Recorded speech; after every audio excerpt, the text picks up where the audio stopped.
الرجيم بسم الله الرحمن الرحيم والشمس وضحاها والقمر إذا تلاها والنهار إذا جلاها والليل إذا يغشاها والسماء وما بناها والأرض وما طحاها ونفس وما سواها فألهمها فجورها وتقواها قد أفلح من زكاها وقد خاب من دساها كذبت ثمود بطغواها إذ انبعث أشقاها فقال لهم رسول الله ناقة الله وسقياها فكذبوه فعقروها فدمدم عليهم ربهم بذنبهم فسواها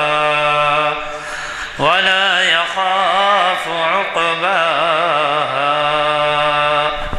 صدق اللہ العظیم۔ آج کی محفل کو اور آج کے موضوع پر میں بہت ہی محترم جناب اسلام الدین مجاہد صاحب سے مؤدبانہ درخواست کرتا ہوں کہ آج کی محفل کو مخاطب فرمائیں۔ الحمدللہ رب العالمین والصلاة والسلام علی رسول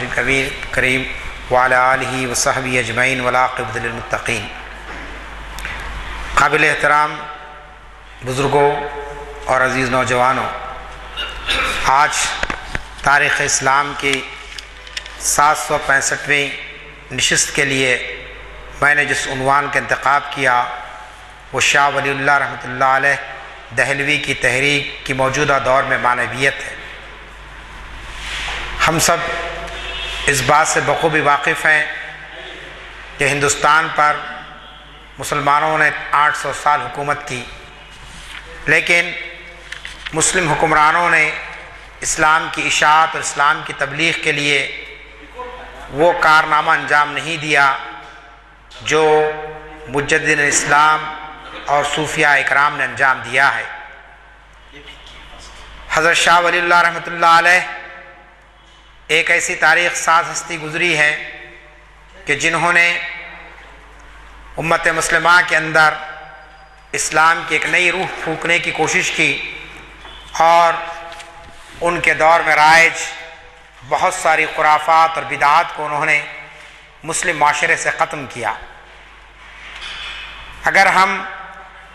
حضرت شاہ ولی اللہ رحمۃ اللہ علیہ کے دور پر نظر ڈالتے ہیں اور آج کے دور پر نظر ڈالتے ہیں تو ایسا محسوس ہوتا ہے کہ ان دو ادوار میں بہت کچھ مماثلت پائی جاتی ہے۔ اسی لیے شاہ ولی اللہ رحمۃ اللہ علیہ کی اس تحریک کی معنویت اور اس کی اہمیت اور افادیت آج بھی باقی ہے۔ ہم دیکھتے ہیں کہ 18ویں صدی عیسوی میں جب حضرت شاہ ولی اللہ رحمۃ اللہ علیہ نے اپنی اصلاحی تحریک کا آغاز کیا تو اس وقت مسلم معاشرہ اپنی انتہائی بگاڑ کی منزلوں پر تھا۔ مختلف قسم کے خرافات اور مختلف قسم کے غلط رسم و رواج مسلم معاشرے میں اتنے پنپ گئے تھے کہ اسلام کی صحیح تعلیمات اور حضور اکرم صلی اللہ علیہ وسلم کی ہدایات پر مسلم معاشرہ کوئی عمل کرتا ہوا ہم کو نظر نہیں آ رہا تھا۔ اگرچہ کہ اس دور میں بہت سے علماء اکرام بھی موجود تھے، بہت سے اس دور کے اندر مصلحین بھی موجود تھے، لیکن اس کے باوجود مسلم معاشرہ ایک ایسے پراگندہ ماحول میں پھنس چکا تھا کہ اس میں سے نکالنا ہر ایک کی بس کی بات نہیں تھی۔ ایک ایسے معاشرے کے اندر حضرت شاہ صاحب نے پورے مسلمانوں کو متوجہ کیا اور اس وقت کے علماء کو، اس وقت کے صوفیاء اکرام کو اور اس کے ساتھ ساتھ اس وقت کے حکمرانوں کو انہوں نے جھنجھوڑا، للکارا اور ان کو بتایا کہ تمہارا یہ عمل کس طریقے سے اسلام سے بالکل اس کے غلط تمہارا عمل ہوتا جا رہا ہے۔ چنانچہ ہم دیکھتے ہیں کہ آج سے تقریباً 150 سال پہلے حضرت شاہ ولی اللہ رحمۃ اللہ علیہ نے اپنی اس اصلاحی تحریک کا آغاز کیا، اور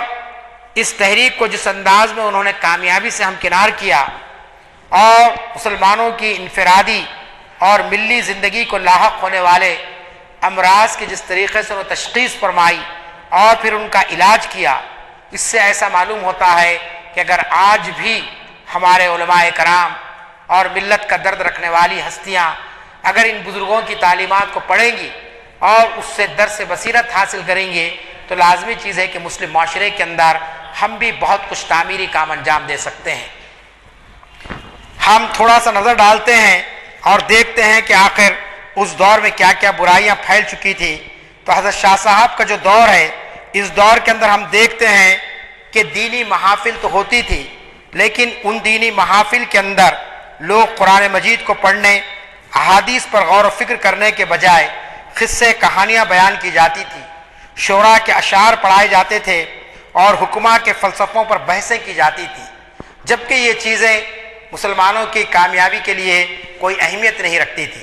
لیکن مسلمانوں کا ایک بڑا طبقہ اور ان کا اہل علم طبقہ اس قسم کے کاموں میں اپنے آپ کو مصروف رکھ چکا تھا۔ چنانچہ حضرت شاہ ولی اللہ رحمۃ اللہ علیہ نے اپنی امت کے احوال کو درست کرنے کے لیے جو طریقہ آپ نے اختیار کیا، اس کے لیے آپ جو تحریک شروع کی، اس تحریک کو تاریخ اسلام میں رجوع الی القرآن والسنہ کے نام سے یاد کیا جاتا ہے۔ یعنی شاہ صاحب نے پوری امت کو قرآن کی طرف رجوع کیا کہ دیکھنا ہم کو یہ چاہیے کہ قرآن ہمارے اس معاملے کو کس طریقے سے حل کرتا ہے، ہمارے اس مسئلے کے لیے رہنمائی قرآن سے کس طریقے سے ملتی ہے۔ چنانچہ اس دور میں جب کہ لوگ قرآن سے دور ہو گئے تھے، قرآن سے دور ہونے کے معنی یہ نہیں ہے کہ قرآن کو ختم کر دیا گیا تھا یا قرآن کو نہیں پڑھا جا رہا تھا، ایسی بات نہیں، بلکہ قرآن کو سمجھنے یا سمجھانے یا قرآن پر عمل کرنے کا جذبہ لوگوں میں ختم ہو چکا تھا۔ چنانچہ مورخین لکھتے ہیں کہ اس 18ویں صدی کا حال یہ تھا کہ اس کے اندر مسلمان قرآن مجید کو ایک مقدس کتاب مان کر اس کا احترام تو کرتے تھے، لیکن قرآن کو سمجھنے، سمجھانے اور اس پر عمل کرنے کا داعیہ ان میں کم ہوتا جا رہا تھا۔ آج بھی یہی کچھ صورتحال ہمارے سامنے ہے کہ میں یہ عنوان اس لیے آیا ہوں کہ موجودہ دور میں شاہ ولی اللہ رحمۃ اللہ علیہ کی تحریک کی کیا معنویت ہے۔ آج بھی قرآن پڑھا جا رہا ہے۔ ہم رمضان میں دیکھتے ہیں کہ ہم اتنے پکے مسلمان ہو گئے کہ ایک رات میں قرآن کو ختم کر دیتے ہیں،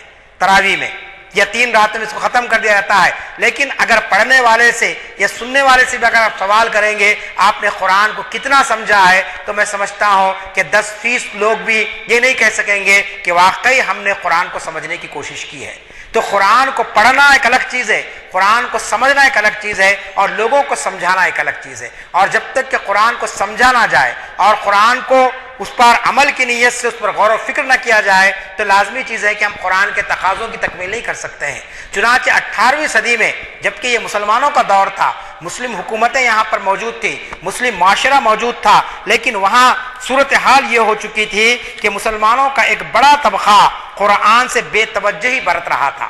شاہ صاحب لکھتے ہیں کہ اس طبقے کے اندر یعنی قرآن سے غفلت کے معاملے میں عام مسلمانوں کے علاوہ خود اس دور کے علماء کرام بھی قرآن پر وہ توجہ نہیں دے رہے تھے جس انداز میں ان کو توجہ دینی چاہیے تھی، بلکہ آپ نے ایک جگہ پر لکھا اور میں آپ کو بتاؤں گا کہ انہوں نے مخاطب کیا علماء کو، اس دور کے عمراء کو انہوں نے مخاطب کر کے کہا کہ خدا نے تم پر جو ذمہ داری ڈالی تھی اس ذمہ داری کو تم ادا کرنے کے بجائے تم یہ جو کام کر رہے ہیں یہ بالکل غلط کام کر رہے ہیں۔ چنانچہ ایسے ماحول کے اندر جہاں پر لوگ دینی محافل کے نام پر قصے کہانیاں بیان کرتے تھے کہ کوئی قصہ لے لیا جاتا اور اس کو بیان کر دیا جاتا، شعر شاعری کی محفلیں ہوتی تھی، قرآن کا درس ہونے، حدیث کا درس ہونے کے بجائے لوگ جو ہے نا فلسفے کی کتابیں پڑھتے تھے، حکیموں کے فلسفے یعنی یونانی جو گزرے ہیں ارسطو، افلاطون وغیرہ وغیرہ، ان کے فلسفے مسلم معاشرے میں بیان کیے جاتے تھے، اور اس طریقے سے عملاً مسلمان قرآن سے دور ہو چکے تھے۔ ایسے ماحول کے اندر حضرت شاہ ولی اللہ رحمۃ اللہ علیہ نے ایک تحریک شروع کی رجوع الی القرآن والسنہ کے نام سے کہ لوگوں کو قرآن کی طرف بلایا جائے، قرآن کی طرف رجوع کیا جائے اور سنت کی طرف رجوع کیا جائے، یعنی اللہ کے رسول کے ارشادات کی طرف، اللہ کے رسول کے عمل کی طرف لوگوں کو متوجہ کیا جائے، کیونکہ اللہ کے رسول نے حجۃ الوداع کے موقع پر یہ بات فرما دی تھی کہ اگر تم اللہ کی کتاب اور میری سنت کو تھام کر رہو گے تو تم کبھی گمراہ نہیں ہوگے۔ یہی وہ بات تھی۔ چنانچہ شاہ صاحب کا سب سے بڑا کارنامہ یہ ہے کہ آپ نے قرآن مجید کا فارسی زبان میں ترجمہ فرمایا۔ اس سے پہلے کوئی ترجمہ دنیا میں موجود نہیں تھا قرآن کا۔ حضرت شاہ ولی اللہ رحمۃ اللہ علیہ نے سب سے پہلے قرآن مجید کا ترجمہ فرمایا فارسی زبان میں، کیونکہ یہاں کی سرکاری زبان فارسی تھی، یہاں فارسی بولی جاتی تھی، فارسی پڑھائی جاتی تھی، عربی سے یہاں کے عام لوگوں کا تعلق نہیں تھا راست طور پر، لہٰذا حضرت شاہ صاحب نے فارسی میں قرآن مجید کا ترجمہ فرمایا،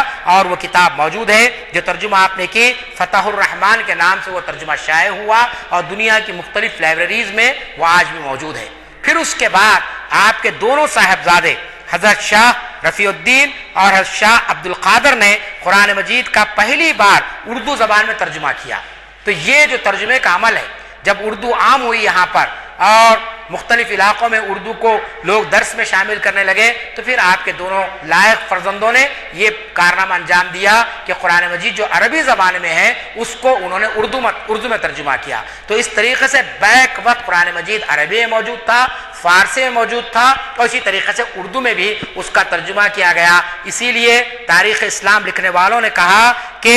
خاندان ولی اللہ کا امت مسلمہ پر یہ بہت بڑا احسان ہے کہ جس کو امت بھول نہیں سکتی ہے، نظر انداز نہیں کر سکتی ہے، کہ پہلی مرتبہ قرآن مجید کا ترجمہ اردو زبان میں کیا گیا ہے۔ اور جب اردو زبان میں یہ قرآن عام ہوا تو آپ جانتے ہیں کہ اس کے نتیجے میں کیا ہوا کہ ہر گھر کے اندر لوگ قرآن کی تلاوت کرنے لگے، قرآن کا ترجمہ پڑھنے لگے، اور قرآن کا ترجمہ پڑھنے کے بعد ان کے اندر قرآن پر عمل کرنے کا، قرآن کی ہدایت پر عمل کرنے کا جذبہ پیدا ہوا۔ یہ سب سے بڑا کارنامہ ہے حضرت شاہ ولی اللہ رحمۃ اللہ علیہ کا۔ آپ کا مقصد کیا تھا؟ آپ کے صاحبزادوں کا مقصد کیا تھا؟ اس کا مقصد یہ تھا کہ ہر گھر میں قرآن کے پیغام کو یاد کرنے اور پھیلانے کا آپ نے جو ہے نا ایک تحریک شروع کی۔ چنانچہ حفاظ کی ایک بڑی جماعت ہم کو ملتی ہے،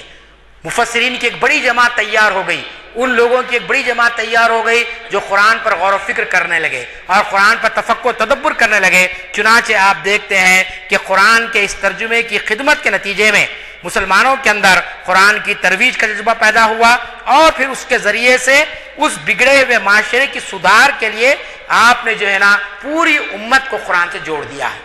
آپ جانتے ہیں کہ مختلف قسم کی، جیسا کہ کہا گیا کہ بہت سی برائیاں تھیں، حتیٰ کہ ہندوانہ رسم و رواج بھی اس دور میں عام ہو گئے تھے۔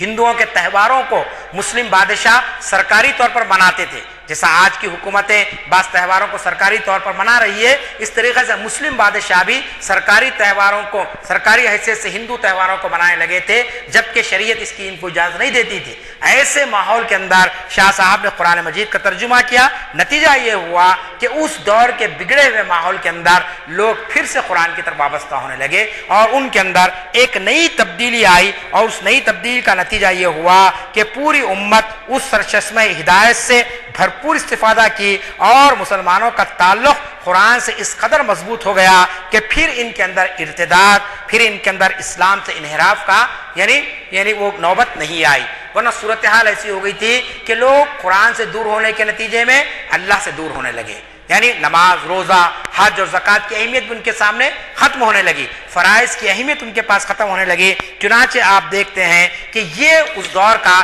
ان کا ایک اہم ترین کارنامہ تھا۔ پھر دوسرا جو کارنامہ حضرت شاہ ولی اللہ رحمۃ اللہ علیہ کا ہے وہ یہ ہے کہ مسلم معاشرے میں اس وقت جو برائیاں پھیل رہی تھی، ان برائیوں کو دور کرنے کے لیے، ان خرابیوں کو دور کرنے کے لیے آپ نے ملک کے ایک ایک طبقے کو پکارا، ان کو للکارا اور ان کو مخاطب بنایا، اور مخاطب بن کے ان کو ان کا فرض یاد دلایا۔ مثلا میں آپ کے سامنے کی عبارت پڑھتا ہوں کہ انہوں نے کس طریقے سے اس دور کے علماء کرام کو جھنجھوڑا اور کہا کہ تم کو جو ہے نا اسلام کی طرف آنا چاہیے، اسلام کی تم کو جو ہے خدمت کرنی چاہیے۔ چنانچہ وہ کہتے ہیں ایک طرف مخاطب کر کے کہ میں ان پیرزادوں سے جو کسی استحقاق کے بغیر باپ دادا کی گدیوں پر بیٹھے ہیں کہتا ہوں کہ یہ دھڑے بندیاں تم نے جو کر رکھی ہے، کیوں تم میں سے ہر ایک طریقے پر اپنے طریقے پر چل رہا ہے، اور کیوں اس طریقوں کو سب نے چھوڑ دیا ہے جسے اللہ نے محمد صلی اللہ علیہ وسلم پر اتارا تھا۔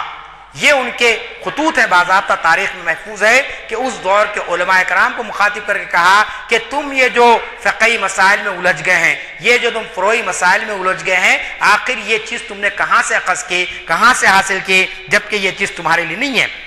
ہم ہرگز ان لوگوں سے راضی نہیں جو دنیا کے فوائد کے خاطر لوگوں سے بیعت لیتے ہیں، اس لیے علم حاصل کرتے ہیں کہ اغراض دنیاوی حاصل کریں، یا ان لوگوں کو اپنی طرف دعوت دیتے ہیں اور اپنی خواہشات نفس کی اطاعت ان سے کراتے ہیں، یہ سب رہزن ہے۔ یہ شاہ صاحب کے الفاظ ہیں کہ اگر کوئی شخص علم دین اس لیے حاصل کرتا ہے کہ اس کے ذریعے سے وہ دنیا کمانے لگے، اس کے ذریعے سے وہ جس دنیاوی فوائد کو حاصل کرنے کی کوشش کرے، تو لازمی چیز ہے یہ اس کے لیے فائدہ مند نہیں ہو سکتا ہے۔ پھر اسی طریقے سے انہوں نے حکمرانوں کو جو مخاطب کر کے جو بات کہی وہ میں آپ کے سامنے رکھنا چاہتا ہوں کہ کس انداز میں انہوں نے اس دور کے عمرا کو مخاطب کر کے کہا کہ میں عمرا سے کہتا ہوں کہ تمہیں خدا کا خوف نہیں آتا، تم فانی لذتوں کے طلبگار بن گئے اور تم نے اپنی عوام کو چھوڑ دیا، علانیہ تم شراب پیتے ہیں اور زناکاری کرتے ہیں، شراب خوری کرتے ہیں، جبکہ یہ ساری چیزیں اسلام کے اندر ممنون قرار دے دی گئی ہیں۔ اس طریقے سے انہوں نے حکمرانوں کو متنبہ بھی کیا۔ پھر اسی طریقے سے عام لوگوں کو انہوں نے مخاطب کر کے جو بات کہی وہ بات یہ تھی کہ اے بنی آدم، تم نے اپنے اخلاق کھو دیے، تم پر تنگ دلی چھا گئی اور شیطان تمہارا محافظ بن گیا، عورتیں مردوں پر حاوی ہو گئی ہے اور مردوں نے عورتوں کو ذلیل بنا رکھا ہے، حرام میں تمہیں مزہ آتا ہے اور حلال تمہارے لیے بد مزہ ہو گیا ہے۔ آپ اندازہ کیجئے کہ اس دور میں یعنی آج سے 200 سال پہلے مسلم معاشرے کی یہ کیفیت ہو گئی تھی کہ لوگ حرام کی طرف لپک رہے تھے اور ناجائز کمائی کر رہے تھے۔ چنانچہ اس کا نتیجہ کیا ہوا؟ اس کا نتیجہ یہ ہوا کہ شاہی گھرانے اور اصحاب ثروت عیش پسند ہو گئے تھے، یعنی ان کو دین سے، ان کو جو ہے نا عوام کے مسائل سے کوئی دلچسپی باقی نہیں رہی تھی، اور عام لوگوں کا یہ معاملہ تھا کہ وہ ذوف عقیدہ، فرائض سے بے توجہی اور غیر ضروری رسوم و رواج کے شکار ہو چکے تھے۔ یعنی عقیدہ بھی اتنا کمزور ہو گیا تھا کہ شاہ صاحب اپنی تحریروں میں لکھتے ہیں کہ لوگ جو ہے نا خدا پر یقین رکھنے کے بجائے مختلف قسم کے تعویذ گنڈوں پر یقین کرنے لگے تھے، مختلف قسم کے جو ہے نا غیر شرعی عمل ان کے اندر اتنا آ گیا تھا کہ بس وہی کرنا وہ اپنے لیے کار ثواب سمجھنے لگے تھے۔ تو ذوف عقیدے کا مسئلہ، یعنی اگر مسلمانوں کے عقیدے میں اگر کمزوری آ جائے گی تو لازمی چیز ہے کہ ساری برائیاں پیدا ہو جاتی ہیں۔ عقیدہ ہی اصل چیز ہے انسان کا، اگر عقیدہ کمزور ہو جائے، اگر یہ عقیدہ ہو جائے کہ اللہ کے سوا کوئی اور بھی نقصان پہنچانے والا ہے، اللہ کے سوا کوئی اور نفع دینے والا ہے، اللہ کے سوا کوئی اور ہمارے لیے ذریعہ نجات بننے والا ہے، تو لازمی چیز ہے کہ انسان کی ساری عبادتیں بیکار ہو جاتی ہے، انسان کے سارے خیر کے کام فضول ہو جاتے ہیں اگر اس کا یہ عقیدہ ہو جائے۔ چنانچہ 18ویں صدی کے اندر مسلمان ذوف عقیدہ میں اس قدر یعنی کمزور ہو گئے تھے کہ ان میں اور غیر مسلموں میں کسی قسم کا کوئی فرق باقی نہیں رہا تھا۔ اور پھر اسی طریقے سے فرائض سے بے توجہ، یعنی اسلام کے جو فرائض ہیں، نماز و روزہ، حج و زکوٰۃ، یہ جو فرائض ہیں اور جس کو ادا کرنا ہر صاحب استطاعت کے لازمی ہے، جیسا کہ نماز کی ادائیگی ہے، ہر ایک پر فرض ہے، وہ حالت شعور سے لے کر یعنی زندگی کی آخری سانس تک اس کو نماز پڑھنا ہے۔ اگر وہ عاقل ہے، بالغ ہے، تو لازمی چیز ہے کہ اس کو نماز کی اس کو چھوٹ نہیں دی گئی ہے۔ لیکن مسلمانوں کا ایک بڑا طبقہ ان فرائض سے بے توجہ ہو چکا تھا، اور جیسا کہ میں نے کہا بہت سی ہندوانہ روایات مسلم معاشرے کا جز بن گئی تھی، حتیٰ کہ دربار میں غیر اسلامی تہوار بڑے دھوم دھام سے منائے جاتے تھے۔ ان حالات کے اندر جبکہ اسلامی روح ختم ہو چکی تھی اور علماء وقت بھی اپنے فرائض سے غافل ہو گئے تھے، حتیٰ کہ وہ فلسفہ، علم کلام اور فقہی مشغافیوں میں اپنی صلاحیتیں صرف کرنے لگے تھے۔ یعنی امت کو قرآن کا درس دینے کے بجائے، حدیث کا درس دینے کے بجائے، صحابہ کرام کی زندگیوں کے واقعات سنانے کے بجائے وہ علم کلام پر بحث کرنے لگے تھے، وہ فقہ کے نازک مسائل پر بحث کرنے لگے تھے۔ اور آگے شاہ صاحب لکھتے ہیں کہ ان میں یعنی سب نہیں لیکن ان علماء میں ایک طبقہ ایسا بھی تھا جو دنیاوی فائدے کے خاطر بادشاہوں اور امراء کو خوش کرنے کے لیے احکام شریعت کی غلط تعبیر کرنے میں مصروف تھا، یعنی شریعت کو ہی بدل دیا جا رہا تھا۔ مسلم حکومتیں تھیں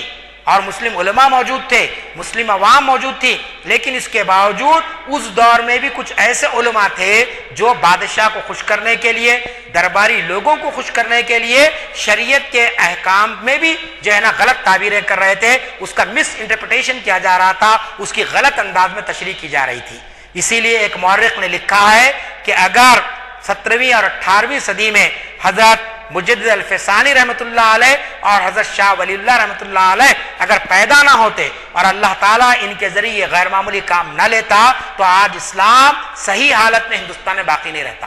یہ دو شخصیتوں کا پورے بر صغیر ہند پر بہت بڑا احسان ہے۔ آج پاکستان میں جو اسلام نظر آ رہا ہے، بنگلہ دیش میں جو اسلام نظر آ رہا ہے، ہندوستان میں جو اسلام نظر آ رہا ہے، اس کے اندر بہت سے علماء کرام کی خدمات ہے، لیکن دو جو نمایاں نام ہیں وہ حضرت شیخ مجدد الفسانی رحمۃ اللہ علیہ اور دوسرے حضرت شاہ ولی اللہ دہلوی رحمۃ اللہ علیہ، کہ ان دونوں نے اس دور کے معاشرے کا باریک بینی سے جائزہ لیا اور اس کے بعد جہاں جہاں سے خرابی نکلتی تھی اس خرابی کی انہوں نے پوری طریقے سے دباب کی۔ ہوتا یہ عام طور پر کہ عالم عوام کو مخاطب کرتے ہیں، عمرہ کو مخاطب کرنے میں جھجک محسوس کرتے ہیں کہ صاحب ثروت آدمی ہے، مالدار آدمی ہے، اگر ہم اس کو کہیں گے کہ صاحب تم شادی اس انداز کی کرا رہے ہیں، بیجا اسراف کر رہے ہیں، تو وہ ہم سے ناراض ہو جائے گا، لہذا خاموش ہو جاتے ہیں۔ عام آدمی کو بہت کچھ آگاہ کیا جاتا ہے، بہت کچھ کی تنبیہ کی جاتی ہے، بہت کچھ اس کو وارننگ دی جاتی ہے، لیکن جہاں صاحب حیثیت لوگوں کی بات آتی ہے وہاں ہم دیکھتے ہیں کہ بہت سے لوگوں کی زبان خاموش ہو جاتی ہے۔ لیکن یہ دو بزرگ ہستیوں کے اگر آپ حیات کو پڑھیں گے، زندگیوں کو پڑھیں گے، مجدد الفسانی کی زندگی کو اور شاہ ولی اللہ رحمۃ اللہ علیہ کی زندگی کو، تو انہوں نے عام لوگوں سے زیادہ معاشرے کے جو بااثر لوگ ہیں ان پر جو ہے نا انہوں نے نشتر زنی کی، ان کو جو ہے متوجہ کیا کہ تمہارے غلط اعمال کی وجہ سے پورا مسلم معاشرے کے اندر برائیاں آ رہی ہے۔ آپ جانتے ہیں کہ مجدد الفسانی کا کتنا بڑا کارنامہ ہے کہ اکبر نے دین الہی کی ایجاد کر دی تھی اور کچھ نام نہاد علماء نے اس کی تائید بھی کر دی تھی، کہا کہ اکبر نے جو دین لایا ہے اسی دین پر عمل ہونا چاہیے، دین محمدی کو ختم کرنے کی کوشش کی جا رہی تھی، قرآن کی تفسیریں الگ انداز میں لکھی جا رہی تھی، اور پھر اسی طریقے سے غیر اسلامی روایات کو اکبر نے رواج دے دیا تھا۔ ایسے وقت مجدد الفسانی نے ان سب کے خلاف میں جہاد کا اعلان کیا اور نتیجہ یہ ہوا کہ اسلام پھر سے زندہ ہو سکا۔ پھر اس کے بعد اللہ تعالیٰ نے جو کچھ بچا ہوا کام تھا وہ کام حضرت شاہ ولی اللہ رحمۃ اللہ علیہ کے ذریعے لیا کہ قرآن کا ترجمہ کرا، کہ فارسی میں ہو یا پھر اردو زبان میں ہو۔ جب یہ قرآن کا ترجمہ ہوا پھر اس کے بعد آپ دیکھتے ہیں کہ جیسا کہ میں نے کہا کہ اس دور میں جب کہ احکام شریعت کی غلط تعبیر کر کے علماء وقت اپنے جو ہے نا اپنے آپ کو اس طریقے سے پیش کر رہے تھے، تو ظاہر ہے کہ جب علماء کی فکر و عمل میں کمزوری آ جائے گی تو معاشرے میں برائیاں اور گمراہی پھیلنا کوئی غیر معمولی بات نہیں رہے گی، کیونکہ عام آدمی کہے کہ سب عالم صاحب خود یہ کام کر رہے ہیں، مفتی صاحب خود یہ کام کر رہے ہیں، قائد خود یہ کام کر رہے ہیں، لہٰذا ہم کیوں نہ کریں۔ تو یہ شاہ صاحب کو یہ بات معلوم تھی کہ اگر میں ان عمراء کو، ان صوفیاء کرام کو اور ان علماء کرام کو اگر صحیح میسیج نہیں دوں گا، صحیح پیغام ان تک نہیں پہنچاؤں گا تو لازمی چیز ہے کہ معاشرہ اور زیادہ برائی مبتلا ہو جائے گا۔ چنانچہ آپ دیکھتے ہیں کہ حضرت شاہ ولی اللہ رحمۃ اللہ علیہ نے 18ویں صدی میں مسلم معاشرہ جس انحطاط کے دور سے گزر رہا تھا اس انحطاط کے دور کو نکالنے کے لیے آپ نے اس دور میں کام انجام دیا۔ پھر اسی طریقے سے آپ دیکھیں گے کہ ایک طرف دینی تربیت آپ نے فرمائی، پوری امت کو قرآن سے جوڑا، رجوع الی القرآن و سنہ کی تحریک کے ذریعے، کہ ایک ہی علاج ہے۔ انہوں نے کہا کہ امت کو سدھارنے کا، امت کو ہدایت کے راستے پر لانے کا ایک ہی طریقہ ہے کہ امت کے اندر قرآن کے پیغام کو عام کیا جائے اور قرآن کو سمجھنے اور سمجھانے کا ایک جذبہ امت میں پیدا کیا جائے۔ دوسری طرف انہوں نے جو کام کیا وہ مسلم معاشرے کی برائیوں کو انہوں نے ختم کیا۔ برائیاں ایسی نہیں تھی جیسے کہ ایک عام طور پہ ہم کچھ کر لیتے ہیں، برائیاں ایسی تھی کہ جس کے نتیجے میں عقیدہ کمزور ہو گیا تھا، فرائض سے بے توجہ ہو رہی تھی، حلال اور حرام کی تمیز ختم ہو چکی تھی، اور عمرہ جو تھے وہ عیش پسند ہو گئے تھے، اور عام عوام مختلف قسم کی بحثوں میں الجھ کر رہ گئے تھے۔ تو یہ معاشرے کے ایسا بگاڑ تھا کہ اس کا ازالہ ہونا، اس کو روکنا ضروری تھا، اس کے لیے آپ نے یہ کام کیا۔ تیسرا جو کام آپ کا سب سے بڑا ہے کارنامہ ہے وہ یہ ہے کہ مسلمان سیاسی زوال کا شکار ہو چکے تھے، مسلمانوں کے اندر مختلف طریقوں سے ایک قسم کی سیاسی محرومی پیدا ہو گئی تھی، کیونکہ سلطنت مغلیہ کا زوال ہو چکا تھا، مسلم بادشاہت ختم ہو چکی تھی یہاں سے، اور مسلمان اب یہ سمجھنے لگے تھے کہ اب ہمارے لیے کسی قسم کا یہاں پر کوئی عروج ہم کو ملنے والا نہیں ہے۔ اورنگزیب عالمگیر نے جس قسم سے یہاں پر اسلام کی تبلیغ کا فریضہ انجام دیا تھا، اسلام کو عام کیا تھا، اورنگزیب کے انتقال کے بعد وہ ساری چیزیں ایسے مٹا دی جا رہی تھی اور ان ساری اصلاحات کو ختم کیا جا رہا تھا۔ چنانچہ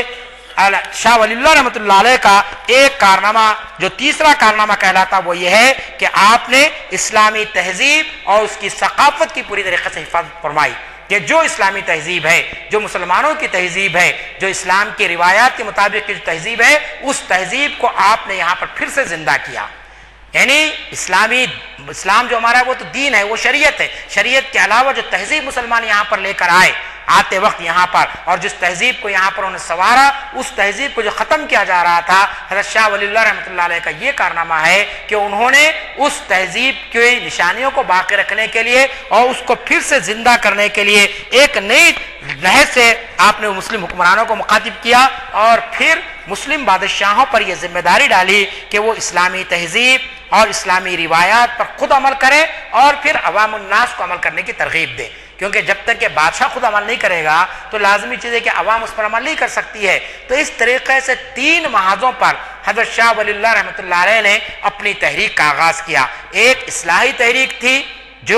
جس کے ذریعے سے آپ نے دین کی حفاظت کا فریضہ انجام دیا، دوسری معاشرتی تحریک تھی جس کے ذریعے معاشرے کے بگاڑ کو آپ نے ختم فرمایا، اور تیسری تحریک یہ تھی کہ ایک سیاسی تحریک شروع کی آپ نے کہ جس کے ذریعے سے آپ نے اس ملک میں پھر سے مسلمانوں کے سیاسی اقتدار کو لانے اور پھر سے ایک مرتبہ مسلمانوں کو امامت اور قیادت کے منصب پر فائز کرنے کی آپ نے کوشش کی، اور اسی طریقے سے آپ نے یہاں پر اسلامی تہذیب کو رواج دینے کی کوشش کی۔ چنانچہ آج جو کچھ بھی آپ کو اسلامی تہذیب کی روایات نظر آتی ہیں اس میں حضرت شاہ ولی اللہ رحمۃ اللہ علیہ کا ایک بہت بڑا کارنامہ ہے۔ اب یہ سوال اٹھتا ہے کہ آج کے دور کے اندر حضرت شاہ صاحب کی اس تحریک سے کیا معنویت ہو سکتی ہے، کیا اس کا ریلیونس ہو سکتا ہے، کیوں ہم شاہ صاحب کی اس تحریک کو پڑھنا چاہیے، کیوں اس کو لوگوں کے سامنے بیان کرنا چاہیے؟ تو آپ جانتے ہیں کہ اس پر سب کا اتفاق ہے کہ 150 سال پہلے جو حالات تھے، حضرت شاہ ولی اللہ رحمۃ اللہ علیہ نے 150 سال پہلے جس تحریک کا آغاز کیا تھا اور معاشرے میں جو کچھ برائیاں تھیں، کم و بیش برائیاں آج بھی معاشرے میں موجود ہیں۔ تو لازمی چیز ہے کہ ان برائیوں کو دور کرنے کے لیے آپ کو پھر ایک مرتبہ ہمارے اکابرین، ہمارے اسلاف کی ان تحریکوں کا جائزہ لینا چاہیے۔ جہاں تک قرآن سے دوری کا معاملہ ہے، میں نے مختصراً آپ کے سامنے بات رکھی کہ آج ہمارا بھی معاملہ قرآن سے کتنا دور ہوتا جا رہا ہے۔ رسمی ایک تعلق ہمارا قرآن سے باقی رہ گیا، ورنہ قرآن جس قسم کے تقاضے ہم سے کرتا ہے اور قرآن جس طریقے سے ہم کو زندگی گزارنے کا طریقہ سکھاتا ہے، اس طریقے پر ہم زندگی گزارنے کے لیے تیار نہیں ہیں۔ لہٰذا ہم کو اس بات کی کوشش کرنی چاہیے، ان محافل کے ذریعے اس پیغام کو پہنچایا جاتا ہے کہ آج جو مرض ہے، لازمی چیز ہے کہ اس کی تشخیص کرنے کے لیے ہم کو سابقہ میں دیکھنا پڑے گا کہ یہ مرض کی کس طریقے سے ہمارے بزرگوں نے تشخیص کی۔ چنانچہ آج امت کو قرآن سے جوڑنا چاہیے۔ ہم دیکھ رہے ہیں کہ امت مسلمہ اپنا بہت سارا وقت مختلف جگہوں پر گزارتی ہے۔ آپ جانتے ہیں آج ہم فلسفے کی کتابیں تو نہیں پڑھ رہے، آج ہم جو ہے نا علم کلام پر تو گفتگو نہیں کر رہے، آج ہم جو ہے نا دیگر چیزوں پر تو گفتگو نہیں کر رہے، لیکن اگر میں آپ کو یہ بتا دوں کہ آج ہمارا امت کا نوجوان طبقہ کس طرف جا رہا ہے، اس طرف میں نے چند اشارے کیے ہیں۔ وہ اشارے کیا ہے کہ اگرچہ کہ آج ہمارے پاس شعر و شاعری کی محفلیں نہیں ہیں، لیکن آج ہمارے پاس TV, computer, internet, cell phone, یہ سب کا استعمال کس معنی میں ہو رہا ہے؟ شاہ صاحب کے دور میں قصہ گوئی ہوتی تھی، داستان بیان کی جاتی تھی، رات رات بھر لوگ سنتے تھے قرآن کو پڑھنے کے بجائے، شعر شاعری چلتی تھی یا فلسفے پہ گفتگو ہوتی تھی اور لوگوں کا وقت گزر جاتا تھا اور رات بھر جاگتے تھے لوگ، صبح جا کے آرام کر لیتے تھے، قرآن سے ان کا کوئی تعلق نہیں، حدیث سے ان کا کوئی تعلق نہیں۔ آج کیا ہو رہا ہے؟ آج کی نوجوان نسل کیا کر رہی ہے؟ اپنی رات گزار رہی ہے سیل فون پہ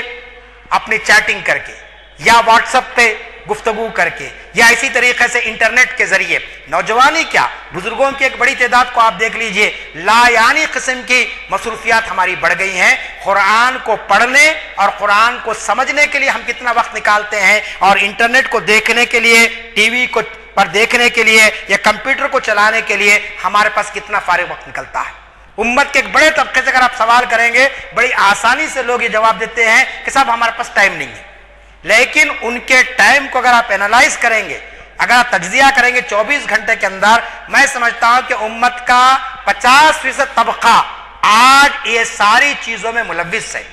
جبکہ اس میں سے 50% طبقے میں سے کم از کم 25% طبقے کے لیے یہ ساری چیزیں غیر ضروری ہو جاتی ہیں،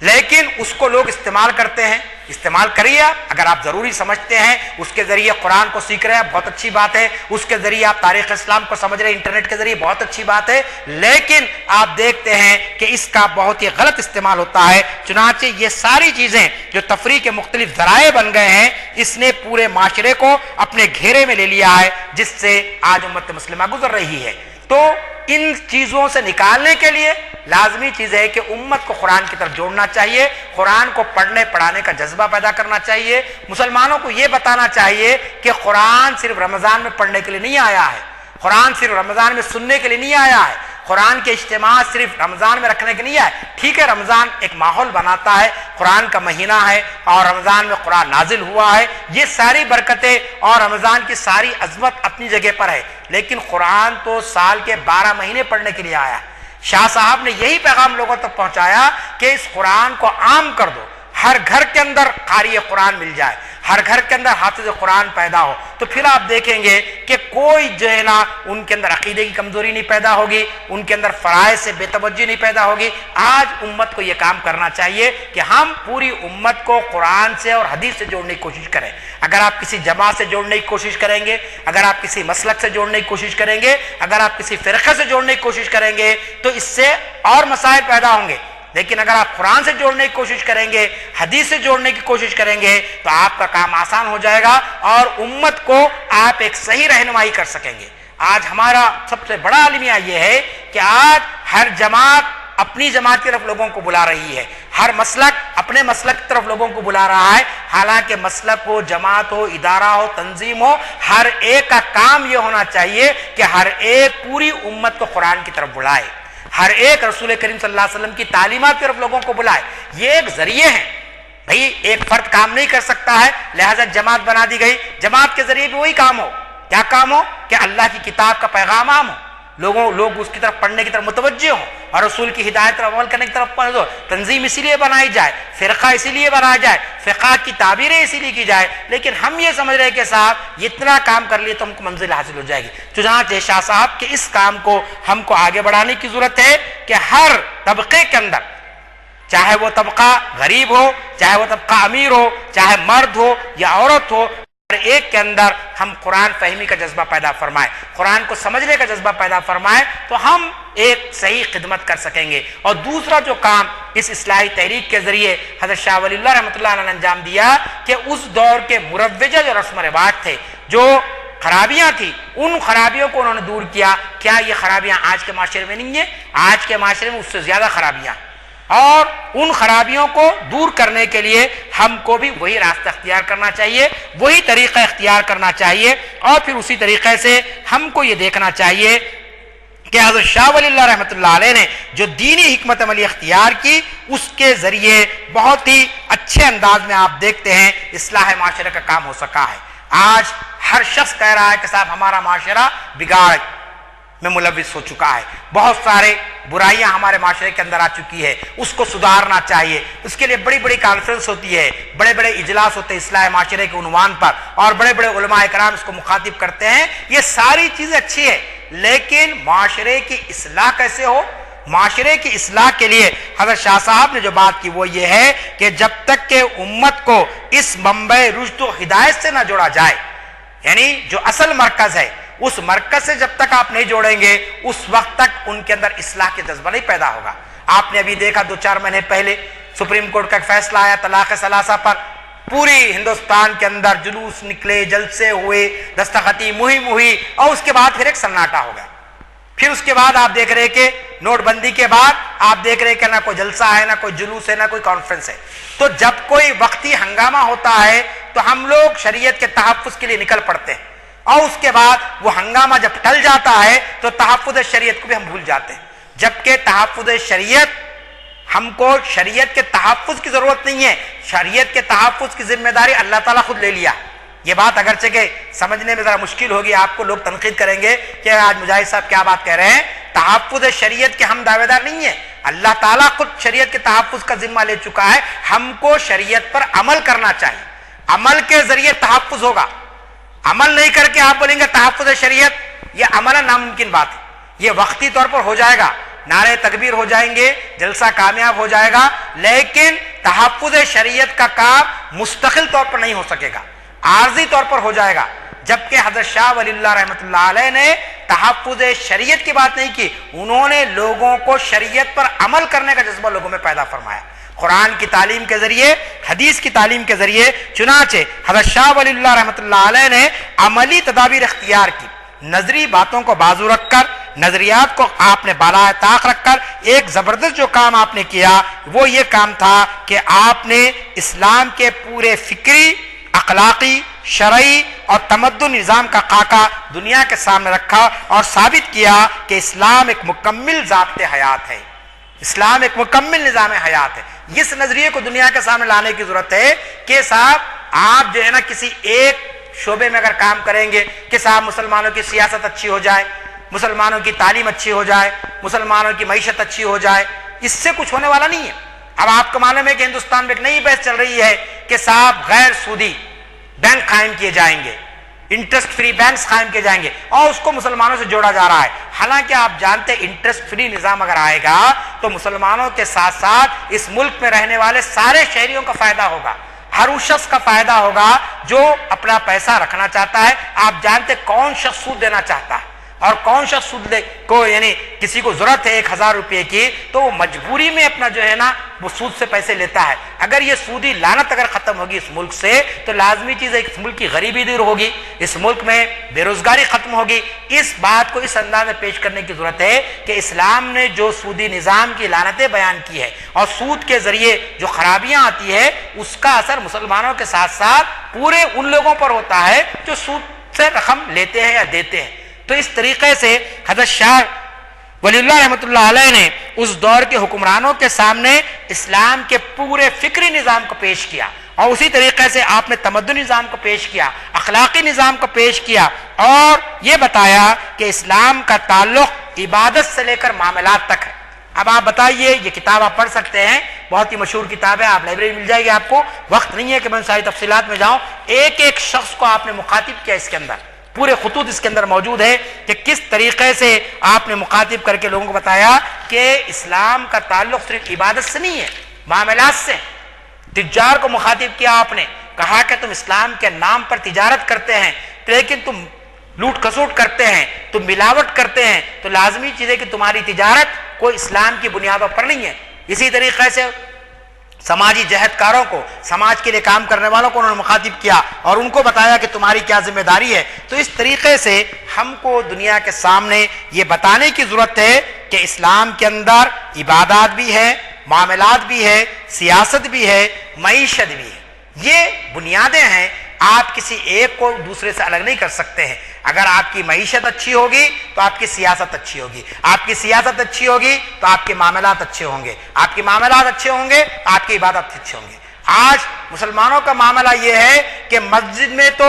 شب زندہ دار ہیں اور بازار میں جائیں گے تو پھر ان کی پہچان الگ ہے، سیاست میں جائیں گے تو ان کو پہچاننا مشکل ہو جائے گا۔ تو یہ دوہرا پن کہ اسلام اجازت نہیں دیتا ہے۔ حضرت شاہ ولی اللہ رحمۃ اللہ علیہ نے اس تحریک کو اصلاحی تحریک بنایا، یعنی قوم میں اصلاح ہو، قوم کے اندر ایک نئی طریقے سے ان کو جو ہے نا اسلام پر چلنے کا ان کے اندر داعیہ پیدا ہو۔ چنانچہ ہم کو مسلمانوں کے احوال درست کرنے کے لیے، ان کی اصلاح کرنے کے لیے، ان کے اخلاقی زوال کو ختم کرنے کے لیے لازمی چیزیں یہی چیزیں کارآمد ہو سکتی ہے، ورنہ آپ جانتے ہیں کہ آج جو خطرات ہے اسلام کو، ایک خطرہ تو یہ ہے کہ آج اسلام کو محض ایک رسمی مذہب قرار دیا جا رہا ہے۔ کہا جا رہا ہے کہ صاحب مسلمان ہیں، آپ نماز پڑھ لیجئے، آپ روزہ رکھ لیجئے، کسی کو کوئی اعتراض نہیں ہے، ایک رسم میں ادا کر لیجئے جیسا دیگر اقوام ادا کرتی ہیں۔ یا پھر ایک طبقہ وہ ہے جو اسلام کو دہشت گردی سے جوڑ رہا ہے کہ صاحب اسلام بخاری کی تعلیم دیتا ہے، اسلام کے اندر قتل و خون کی اجازت ہے، تو اسلام نہ کوئی رسمی مذہب ہے، نہ اسلام کوئی دہشت گردی کا مذہب ہے۔ اس فرق کو دنیا کے سامنے لانے کی ضرورت ہے کہ اسلام کوئی ایسا رسمی مذہب نہیں ہے کہ چند ریچولز کو، چند رسم و رواج کو ادا کر لیا جائے، اس کے بعد آپ آزاد ہیں، مسجد میں رہے تو پکے مسلمان ہیں، بازار میں رہے تو قاتل بن گئے ہیں آپ۔ اس کی اسلام اجازت نہیں دیتا۔ اگر رسمی مذہب ہوتا تو ایسا ہوتا تھا کہ صاحب آپ مسلمان رہیے مسجد میں اور باہر جا کر آپ کچھ بھی کیجئے۔ تو اسلام رسمی مذہب کا نام نہیں ہے، اسلام عملی مذہب کا نام، اور یہ ایک مکمل زندگی آپ کے سامنے رکھتا ہے۔ اس بات کو دنیا کے سامنے پیش کرنے کی ضرورت ہے۔ لہٰذا شاہ ولی اللہ دہلوی کی یہ تحریک جو آج سے 150 سال پہلے شروع ہوئی تھی، اس کی معنویت آج بھی باقی ہے۔ اور سب سے بڑی بات جو آخر میں کہنا چاہتا ہوں یہ ہے کہ حضرت شاہ ولی اللہ رحمۃ اللہ علیہ کے تعلیمات پر تمام مسلکوں کا اتفاق ہے، تمام فرقوں کا اتفاق ہے۔ مسلمانوں کا کوئی طبقہ حضرت شاہ ولی اللہ رحمۃ اللہ علیہ کی تعلیمات کو غلط قرار نہیں دے سکتا، اور ہر ایک طبقے نے، ہر جماعت نے، ہر فکر نے یہ کہا کہ شاہ صاحب نے جو باتیں بیان کی ہیں یقیناً وہ اسلام کی روح ہے اور وہی صحیح اسلام ہے، اور اسی کو دنیا کے سامنے پیش کرنے کی ضرورت ہے۔ تو ایسا بہت کم ہوتا ہے، ورنہ دنیا میں ہوتا یہ ہے کہ ایک شخصیت کچھ بیان کرتی ہے تو دوسرے فکر کے لوگ اس کی مخالفت کرنے لگتے ہیں، اور کوئی تیسرا ایک طبقہ پیدا ہو جاتا ہے۔ لیکن حضرت شاہ ولی اللہ رحمۃ اللہ علیہ کی اگر حیات کو آپ پڑھیں گے تو آپ کو معلوم ہوگا کہ یہ ولی اللہ تحریک کہلائی۔ بعد میں آپ نے جو کچھ بھی پیش کیا اس کو بعد میں آپ کے شاگردوں نے، آپ کے مریدین نے اور آپ کے چاہنے والوں نے اس طریقے سے دنیا میں عام کیا کہ یہ تحریک ولی اللہ تحریک بن گئی۔ بین الاقوامی سطح پر اس تحریک کے اثرات لوگوں نے محسوس کیے اور لوگوں نے اس پر کام کیا۔ چنانچہ آپ دیکھتے ہیں کہ بڑے بڑے بین الاقوامی سیمینار حضرت شاہ ولی اللہ علیہ کے تعلیمات پر ہو رہے ہیں۔ آپ کی اس تحریک پر رجوع اللہ، رجوع القرآن و سنہ کے عنوان پر یہ جو ہے نا باضابطہ ایک تحریک چلائی جا رہی ہے کہ صاحب لوگوں کو قرآن کی طرف بلایا جائے، لوگوں کو سنت کی طرف بلایا جائے، لوگوں کو برائیوں سے روکا جائے۔ تو اس طریقے سے آج کے جس معاشرے میں ہم زندگی گزار رہے ہیں، اس معاشرے کا بھی تقاضا یہی ہے کہ ہم بھی اپنے معاشرے کے افراد کو، اپنے افراد خاندان کو، اپنے رشتہ داروں کو، اپنے دوست احباب کو قرآن سے جوڑنے کی کوشش کریں، حدیث سے جوڑنے کی کوشش کریں۔ ایک بات میں کہہ دوں کہ اگر آپ صرف قرآن سے جوڑیں گے اور سنت سے دور کر دیں گے تو یہ بھی کوئی دین کی خدمت نہیں ہے۔ ایک بہت بڑا طبقہ ہمارے پاس ہے اہل قرآن کا، جو یہ کہتا ہے کہ صاحب سب قرآن میں موجود ہے، حدیث کی طرف دیکھنے کی ضرورت نہیں ہے۔ تو یہ ایک گمراہی کا راستہ ہے۔ کیوں؟ اس لیے کہ اللہ کے رسول نے خود فرما دیا، میں نے ابتدا میں بات رکھی ہے آپ کے سامنے، آپ نے فرمایا کہ ترکت فیکم ثقلین، کہ میں تمہارے درمیان میں دو چیزیں چھوڑ کر جا رہا ہوں، ایک کتاب اللہ و سنتی، ایک اللہ کی کتاب اور دوسری میری سنت۔ ان دونوں کو اگر تم پکڑے رہو گے تو کبھی گمراہ نہیں ہوگے۔ اگر کوئی گروہ، اگر کوئی شخص یہ کہتا ہے کہ ہمارے لیے قرآن کافی ہے اور کوئی شخص کہتا ہے کہ ہمارے صرف حدیث کافی ہے، تو یہ دونوں بھی راہ اعتدال سے ہٹے ہوئے، ان کا جو ہے نا اسلام وہ تقاضوں کو پورے نہیں کر رہے جو اسلام چاہتا ہے۔ لہٰذا ہم کو صحیح راستے پر آنے کے لیے، ہماری صحیح رہنمائی کے لیے، دنیا میں کامیابی اور آخرت میں نجات کے لیے قرآن بھی ہماری رہنمائی کے لیے ضروری ہے اور حدیث بھی ہماری رہنمائی اور رہبری کے لیے ضروری ہے۔ حضرت شاہ صاحب نے یہی کارنامہ انجام دیا اور ہم کو بھی یہ کارنامہ کام کرنا چاہیے تا وقت کہ ہماری موت آ جائے، کیونکہ جو شخص قرآن کے علم کو پھیلائے گا، قرآن کو سمجھانے کا عمل کرے گا، یقینا اللہ تعالیٰ اس کی دنیا اور آخرت کو کامیاب بنائے گا۔ رب اغفر وارحم وانت خیر الراحمین وآخر دعوانا ان الحمد للہ رب العالمین۔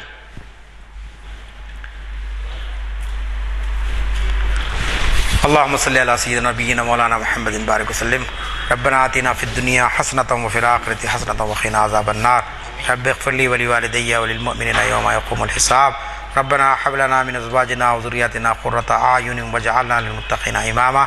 حسبنا الله ونعم الوكيل ونعم المولى ونعم النصير۔ سبحان ربك رب العزة عما يصفون وسلام على المرسلين والحمد لله رب العالمين۔